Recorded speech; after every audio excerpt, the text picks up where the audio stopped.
तो भाई आज के मंडे नाइट रॉ की शुरुआत होती है भाई जब ब्रॉन ब्रेकर रिंग अरीना के अंदर एंटर हो रहे होते हैं तो वो जो है कर्मचारियों को धक्का देते हुए चलते हैं भाई, पूरा एटीट्यूड दिखाते हैं। लेकिन शो की एक्चुअल शुरुआत करते हैं ड्रू मैकिंटायर अपने प्रोमो के साथ, जिसमें वहां पर सीएम पंक के नारे लग रहे होते हैं। तो ड्रू मैकिंटायर सिंपली कहते हैं कि देखो मेरा फोकस सिर्फ मेरी वर्ल्ड हैवीवेट चैंपियनशिप को जीतने के ऊपर है और किसी चीज के ऊपर नहीं। लेकिन तभी यहाँ पर डेमियन प्रीस्ट आ जाते हैं और वो कहते हैं कि तुम कब तक जो है यहाँ पर ऐसी बकवास करते रहोगे। और भाई यहाँ पर जो इनके मैच को हाइप करने के लिए ये जो है प्रोमो होता है और इसमें जो मेन बात होती है वो यही कि ड्रू मैकिंटायर कहते हैं कि सिर्फ जजमेंट डे की वजह से ड्रू मैकिंटायर चैंपियन है। ये बेल्ट जो है वो जजमेंट डे के पास है, ना कि डेमियन प्रीस्ट के पास। तो डेमियन प्रीस्ट कहते हैं कि ये चैंपियनशिप मेरे पास ही है और इसलिए मैं चैंपियन हूँ। और तुम जजमेंट डे की बात करते हो तो क्यों ना तुम आज रात फिन बैलर से लड़ो, और अगर तुम वहां पर जीत गए तो पूरी Judgment Day Clash at the Castle में बैन होगी रिंग साइड से। हालांकि मुझे उनकी जरूरत भी नहीं तुम्हें हराने के लिए, लेकिन मैं चाहता हूँ कि ये लोग वहां पर हों और करीब से देखें तुम्हें हराते हुए मुझे। और भाई इस पर ड्रू मैकिंटायर को तो रोस्ट मारने का मौका मिल गया डेमियन प्रीस्ट को, और वो सीधा कह देते हैं कि भाई तुम तो अपनी कबर खुद ही खुदवा रहे हो, यानी कि तुम अपनी एडवांटेज को खुद ही गंवाना चाहते हो। तो ठीक है कोई बात नहीं, मैं आज रात फिन बैलर को हरा दूंगा और उसके बाद मैं तुम्हें हरा कर बनूंगा नया वर्ल्ड हैवीवेट चैंपियन। मेरा गाना बजाओ मैं जा रहा हूँ। तो भाई मेन इवेंट में ये मैच होगा, लेकिन यहाँ पर तुम देख सकते हो कि डोमिनिक नहीं है। Back stage Judgment Day club house में डोमिनिक मिस्टीरियो के सामने लिव मॉर्गन उनके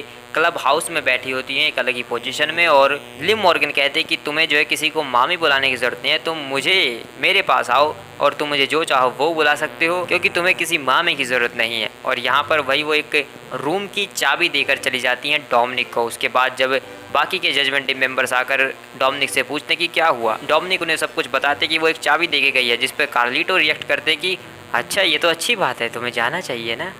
लेकिन नहीं, ये बिल्कुल भी अच्छी बात नहीं है। डोमिनिक कहते हैं ऐसा और बाकी के मेंबर्स भी कि ये बिल्कुल भी सही नहीं है। और ये सारी बातें फिर वो डेमियन प्रीस्ट को भी बताते हैं कि ऐसा ऐसा हुआ है और वो जो है हमें अलग करने की कोशिश कर रही है और ये चाबी किसी काम की नहीं है। लेकिन वो चाबी गई कहाँ, अभी तो यहीं पर रखी थी।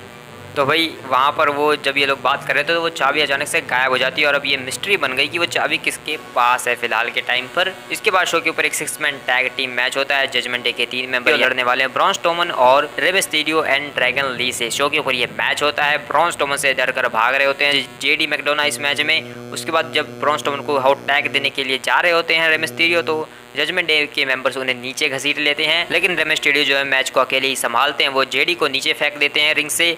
उसके बाद डोमिनिक मिस्टीरियो आकर रे मिस्टीरियो के ऊपर अटैक कर देते हैं और जब डोमिनिक मिस्टीरियो उठते हैं और जैसे ही वो पीछे देखते हैं तो सामने लिव मॉर्गन खड़ी होती हैं। और लिव मॉर्गन जो है यहाँ पर कह रही होती है कि चलो मेरे साथ चलो, लेकिन डोमिनिक कहते हैं कि चलो निकलो यहाँ से, हमें तुम्हारी यहाँ पर जरूरत नहीं है। लेकिन तभी पीछे से जेलिना वेगा आकर धक्का दे देती हैं लिव मॉर्गन को, और लिव मॉर्गन सीधा जाकर डोमिनिक के ऊपर गिरती हैं और इस तरीके से ऊपर गिरते कि कुछ अलग ही सीन होने वाला था। लेकिन तभी जेलिना वेगा और आकर जो है अटैक कर देती है लिव मॉर्गन के ऊपर। लिव मॉर्गन और जेलिना वेगा की आपस में झड़प हो जाती है, जिसमें से भाई जेडी मैकडोना आकर लिव मॉर्गन को पकड़कर अलग कर देते हैं। भाई इनको छुड़ाने के लिए जेडी आते हैं भाई, यानी कि जजमेंट डे जो है वो लिव मॉर्गन को एक तरीके से प्रोटेक्ट करती है। लेकिन इसी बीच रिंग के अंदर जो है ब्रॉन स्ट्रोमन टैग ले लेते हैं ड्रैगन ली से और उसके बाद चलाते हैं स्ट्रोमन एक्सप्रेस।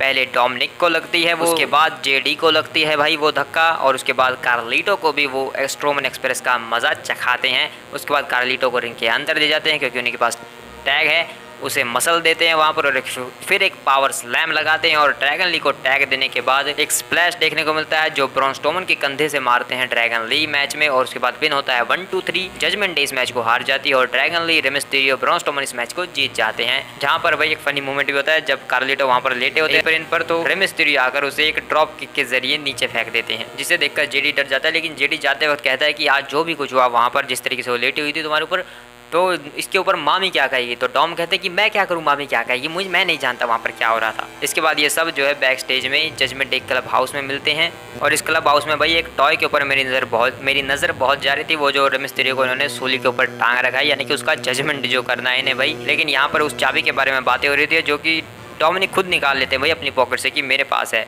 उसके बाद कार्लिटो उसे उठाते हैं, जेडी उसे उठाते हैं, फिर बैलर भी उसे उठाते हैं और सब यही कहते हैं कि ये चाबी हमें अलग करना चाहती है, इसके बारे में बात मत करो, इसे छोड़ो, आज हमें जो है जजमेंट डे की बात करनी है, हमें अपना बिजनेस संभालना है, मेन इवेंट में ड्रू को हराना है, तो लग जाओ उसके ऊपर। लेकिन इसी के बीच भाई फिन बैलर उस चाबी को खिसका लेते हैं और अपने जेब में डाल लेते हैं। लेकिन भाई क्या वो चाबी है या फिर कुछ और है, मैं तो इसी में कंफ्यूज हूँ क्योंकि उसका कलर कुछ अलग ही है और साइज भी। लेकिन अब फिन बैलर उसका क्या करने वाले हैं भाई वो देखने लायक होगा, क्योंकि अब जजमेंट डे में भाई कुछ अलग ही चीज़ें हो रही हैं लिव मॉर्गन भाई सिर्फ एक के ऊपर नहीं बल्कि हर एक जजमेंट डे के ऊपर अटैक कर रही है, हर एक मेंबर के ऊपर। सिर्फ डेमन प्रीस्ट अभी तक उससे बचे हुए हैं। इसके बाद शो के ऊपर एक मैच होता है लायरिया वेल्केरिया वर्सेस लियो स्काई।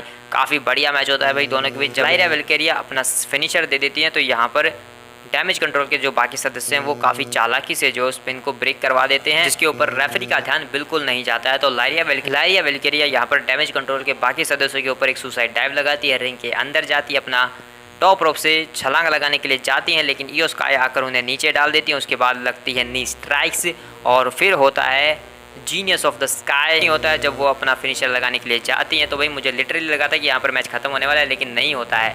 ईओ स्काई जब अपना फिनिशर लगाने चाहती हैं तो वो मूव शॉट लगाती हैं, लेकिन उसे ब्रेक कर देती है यहाँ पर अपने नीज को बीच में लगा लेती हैं, जिस वजह से ये जो मूव शॉट है वो ब्रेक हो जाता है, काउंटर हो जाता है। उसके बाद एक स्पिनिंग डीडीटी देखने को मिलती है और जब फाइनली अपना फिनिशर लगाने चाहती हैं लायरिया वेल्केरिया तो वही ईओ स्काई जो है बालों को पकड़कर नीचे डाल देती हैं उसे, और उसके बाद होता है एक roll up pin 1 2 3। Iyo Sky finally इस मैच को जीत ही जाती हैं, लेकिन उसके बाद डैमेज कंट्रोल जो है वो अटैक कर देता है लायरिया वेल्केरिया के ऊपर, और अटैक करने के बाद जब वो बाहर आते हैं तो ईओ स्काई फिर दोबारा अटैक करने लगती हैं लायरिया वेल्केरिया पर। और मतलब भाई उसका एकदम से पागल सी हो गई थी, इस तरीके से ऐसा लग रहा था। लेकिन तभी वहाँ पर कटाना चेम्स और केटन कार्टर आ जाती हैं लायरिया वेल्केरिया को बचाने के लिए। उसके बाद डैमेज कंट्रोल जो है वो चालाकी दिखाकर वहाँ से चला जाता है कि इनसे भिड़ना भी सही बात नहीं है। इसके बाद जो है बैक स्टेज में जब डैमेज कंट्रोल होती है तो वहाँ पर डकोटा गाय ईओ स्काई से पूछते हैं कि तुमने वहाँ पर ऐसा रिएक्ट क्यों किया, हम जा रहे थे वहाँ से छोड़कर उसे, लेकिन तुमने बाद में अटैक किया, क्यों किया तुमने। तो ईओ स्काई कहते हैं कि मैं बिल्कुल ठीक हूँ, मैं बिल्कुल ठीक नहीं हूँ, यहाँ पर डैमेज कंट्रोल को बदलने की ज़रूरत है, इसे चिल्लाकर कहकर वो चली जाती हैं। तो भाई डैमेज कंट्रोल को बदलने की ज़रूरत है, तो इसका कहना का मतलब क्या है भाई ईओ स्काई का, क्योंकि ईओ स्काई जिस तरीके से कर रही है भैया आजकल तो उनका कुछ अलग ही चल रहा है। ना वो मनी इन द बैंक के लिए तैयार कर रही है खुद को, ना ही किसी और चीज़ के लिए। उनके दिमाग में कुछ अलग ही पागलपंती चल रही है भाई, पता नहीं क्या करना चाहती हैं। निकी क्रॉस जैसा उनका बिहेवियर हो चुका है भाई। तो देखते हैं भाई डैमेज कंट्रोल के लिए क्या कुक हो रहा है। इसके बाद जो है बैक स्टेज में द मिज आ रहे होते हैं और वो सैमी ज़ेन से मिलते हैं। सैमी ज़ेन से वो पूछते हैं कि क्या तुमने आर-ट्रुथ को देखा, तो सैमी कहते हैं कि मैंने तो नहीं देखा। तो द मिज कहते हैं कि जब वो अकेला होता है तो पता नहीं क्या गड़बड़िया चीज़ करता है, तो अगर तुम उसे देखो तो मुझे बता देना, मैं जा रहा हूँ। लेकिन तभी सैमी ज़ेन जो है आगे चल देते हैं और सैमी ज़ेन को मिलते हैं अल्फा अकेडमी यानी कि अकीरा टोजावा, मैक्सिम डुपरी, और उनसे वो कहते हैं कि देखो पिछले हफ्ते जो कुछ हुआ तुमने आई थिंक देख लिया होगा रिप्ले में सब कुछ, तो वहाँ पर क्या हुआ था एक्चुअल में। तो मैक्सिम डुपरी कहते हैं कि हाँ मैंने देखा था, तो अब तुम्हारा पैर कैसा है, वो ऐसा पूछते हैं और उन्हें सहानुभूति दे रहे होते हैं। लेकिन तभी पीछे से ओटिस भी आ जाते हैं और ओटिस को देखते ही वो जाने लगते हैं, लेकिन ओटिस उन्हें रोकते हैं कि रुको, देखो मैं काफ़ी उलझा हुआ हूँ, ऐसा ओटिस कहते हैं। और सैमी ज़ेन कहते हैं कि देखो मैं समझ सकता हूँ कि मैं भी ब्लड लाइन में रहा हूँ, वहाँ पर भी चीज़ें इस तरीके से होती थी, वहाँ पर कैसे निकल आ जाता है, तो मैं तुम्हारी कंडीशन समझ सकता हूँ, लेकिन तुम कब समझोगे ये बताओ मुझे। लेकिन ओटिस कहते हैं कि देखो ये मेरा परिवार है, चैट केबल ने मेरे लिए बहुत कुछ किया है और मैं जो है उसे अपना गुरु मानता हूँ और मैं उसके साथ मैं उसके बिना कुछ नहीं। और इसके बाद सैमी ज़ेन कहते हैं कि यही तो चाहता है, वो तुम्हें नीचे डालना चाहता है, लेकिन तुम उससे बेटर हो, तुम अपने आप में कुछ अलग हो, तुम्हें उसकी परवाह करने की ज़रूरत नहीं है। तो यहाँ पर वही बातें कहते हैं वही सैमी ज़ेन चैट केबल को समझाते हैं और इसके बाद वहाँ से चले जाते हैं कि तुम्हें जो फैसला लेना है ले लो और जितना जल्दी हो सकता है उस गधे के छत्र छाया से बाहर निकलो। तब जब तक तुम वो नहीं करोगे तुम अपने आप को कभी पहचान नहीं पाओगे। ऐसा कहकर चले जाते हैं सैमी ज़ेन, और सैमी ज़ेन फिर अरीना के अंदर एंटर करते हैं और अपना प्रोमो कट करते हैं, जहाँ पर वो कहते हैं कि देखो वैसे तो मैं काफ़ी टाइम से चैंपियन हूँ और अब जो है मैं क्लैश एट द कासल में अपना मैच लड़ने जा रहा हूँ, और मेरी जो चैट केबल के साथ जितनी भी राइवलरी रही है स्टार्टिंग में काफ़ी पर्सनल थी, लेकिन अब इतनी ज़्यादा आगे कुछ जा चुकी हैं चीज़ें कि मैं इस राइवलरी को क्या नाम दूँ वो भी मैं नहीं जानता। भाई प्यार थोड़ी है जो तुम क्या नाम दोगे, इस प्यार को क्या नाम दो, ऐसी चीज़ें होती हैं भाई।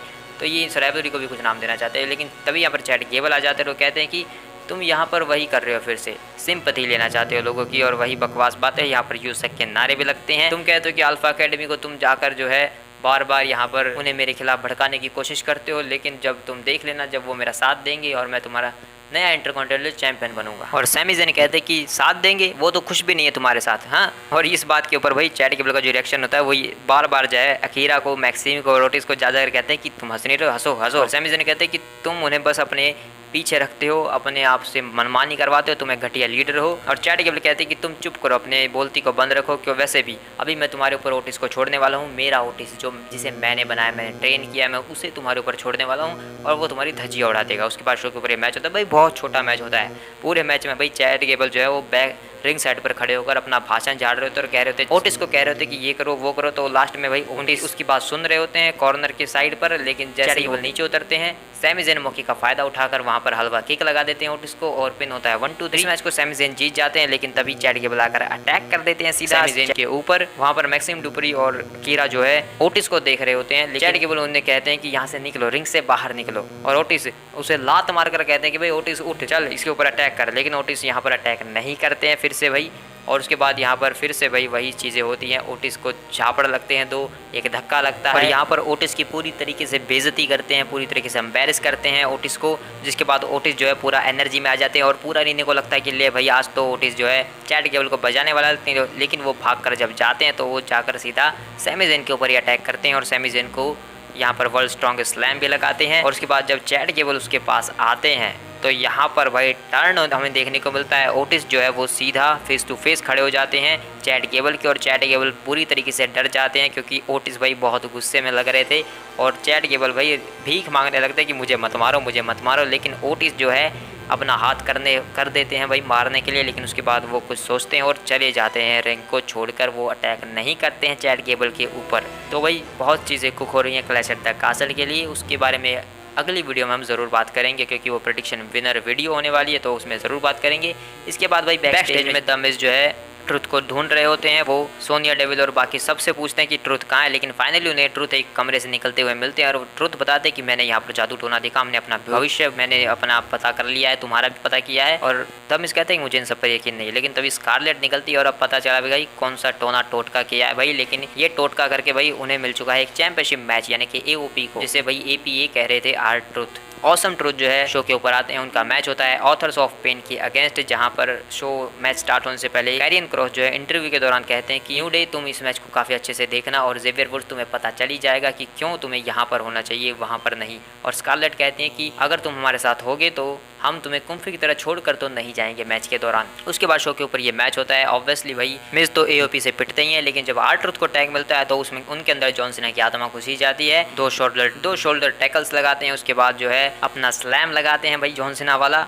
और जब वो यू कैंट सी मी करने वाले होते हैं, यानी कि नकल शक्ल के लिए जाते हैं, तो रेजार आ जाते हैं, लेकिन रेजार को वो जो है रिंग साइड पर फेंक देते हैं और फिर द मिज को टैग देकर दोनों साथ में एक स्लैम लगाते हैं और साथ में जो है नकल शक्ल लगाने वाले तो एक ही बंदे को, लेकिन स्कारलेट आ जाती हैं, लेकिन उसे ही यू कैंट सी मी करते हैं। लेकिन पीछे से जब वो लगाने जाते हैं नकल शक्ल को, कैरियन क्रॉस उन दोनों के पैर पकड़ते हैं, उनको नीचे डाल देते हैं और कैरियन क्रॉस के ऊपर यहाँ पर न्यू डे आकर अचानक से अटैक कर देती है, जिससे भाई ऑथर्स ऑफ पेन का ध्यान पूरी तरीके से भटक जाता है और रेफरी का भी भाई, जिस वजह से आर ट्रुथ जो है टाइटल लेकर टकले पर बजा देते हैं भाई एकम की, और उसके बाद उस टाइटल को एकम को ही दे देते हैं, जिससे डिस्ट्रैक्ट हो जाते हैं एकम। पिन होता है, पीछे से रोल अप कर लेते हैं द मिज 1-2-3 इस मैच को जीतकर स्टिल हमारे चैंपियन रहते हैं ऑसम ट्रुथ और न्यू डे जो है नाच रही होती है। तो भाई काफ़ी बढ़िया चीज़ हुई थी यहाँ पर जो भी कुछ हुआ। उसके बाद भाई बियांका बेलर शो के ऊपर आती है, क्योंकि वो एक मैच देखने आए हैं जो कि एक वुमेन्स टैग टीम मैच है। जोई स्टार्क, शेना बेसलर वर्सेस अल्बा फे एंड इजा डॉन मैच होता है और शेना बेसलर एंड में यहाँ पर अपनी नी स्ट्राइक और उसके बाद कोने क्लाच लगाकर इस मैच को बेहोश करके भाई इजा डॉन को इस मैच को जीत जाती हैं और एक स्टेटमेंट साबित कर देती हैं कि वो उस मैच में सबसे ज़्यादा डोमिनेंस दिखाने वाली है और इस मैच को जो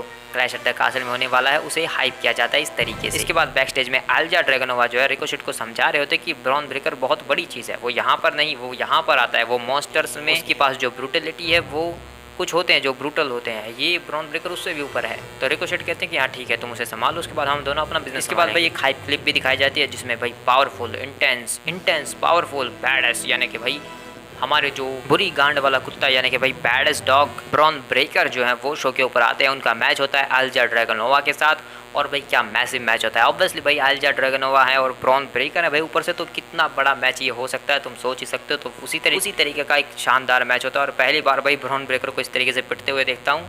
कोस्ट टू कोस्ट देखने को मिलता है, सेंटॉन देखने को मिलता है अल्जा ड्रैगनोवा की तरफ से, लेकिन ब्रॉन ब्रेकर वापसी करते हैं मैच में क्लोज लाइन के जरिए, स्पीयर के लिए जाने वाले होते हैं, लेकिन अल्जा ड्रैगनोवा इसे काउंटर करते एक नी स्ट्राइक से, उसके बाद अपना फिनिशर लगा देते हैं, लेकिन ब्रॉन ब्रेकर जो है रिंग साइड पर चले जाते हैं जिस वजह से पिन नहीं होता है। लेकिन अल्जा ड्रैगनोवा बाहर आकर अनाउंसर्स टेबल के ऊपर सुप्लेक्स ट्राई करते हैं, लेकिन ब्रॉन ब्रेकर उसे काउंटर अटैक करके अल्जा ड्रैगनोवा को ही उसके ऊपर पटक देते हैं। उसके बाद बैरिकेड्स के ऊपर 2 बार देकर मारते हैं और फिर पॉट्स में देकर मारते हैं अल्जा ड्रैगनोवा को। उसके बाद रिंग के अंदर ले जाकर मिलती है एक स्पीयर और इस बार भाई अल्जा ड्रैगनोवा रिंग साइड के ऊपर चले जाते हैं ताकि पिन ना हो। लेकिन ब्रॉन ब्रेकर रिंग साइड पर जब ब्रॉन ब्रेकर के ओपोनेंट होते हैं तो उन्हें वहाँ पर भी मिलती है एक बहुत शानदार स्पीयर। उसके बाद काउंट होता है, लेकिन काउंट जय 10 तक नहीं पहुँचता, उससे पहले आइल्जा ड्रैगोनोवा रिंग के अंदर आ जाते हैं जहाँ पर ब्रॉन ब्रेकर तैयार थे, रस्सियों के अंदर भाग दौड़ लगाते हैं। उसके बाद एक और ब्रूटल स्पीयर देखने को मिलती है और ज़ोरदार पिन 1 2 3 ब्रॉन ब्रेकर मैच को जीत जाते हैं।